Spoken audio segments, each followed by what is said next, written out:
បាទជំរាបសួរបងប្អូនអ្នកគ្នាបាទថ្ងៃនេះខ្ញុំមានវីដេអូខ្លីៗមួយអំពីរឿងបាទ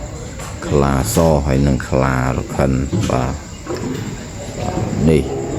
បាទខ្លាសបាទគឺមានទម្រង់មុខទម្រង់ពណ៌គឺស្រស់ស្អាតជាងខ្លារខិនពណ៌លឿងនិងពណ៌សបាទខុសប្លែកគ្នាហើយចំណែកខ្លាសគឺមានអំណាចបាទមើលទៅមុខទ្រង់ទ្រាយនៃការសែកហ្នឹងបាទគឺមានអំណាចខ្លាំងជាងខ្លារខិនបាទដោយសារវាជាទូទៅវាមានភាពបាទអំណាចនិងការចូលចិត្តច្រើនពីមនុស្ស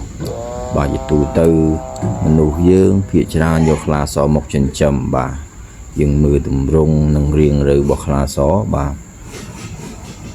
ភាគច្រើនគេទុកខ្លាសនៅក្នុងសួនសត្វបាទឬក៏នៅក្នុងទ្រុងចិញ្ចឹមបាទហើយមិនថែមតែប៉ុណ្ណោះបាទគេបង្កាត់ពូជខ្លាសបន្ថែមទៀតបាទ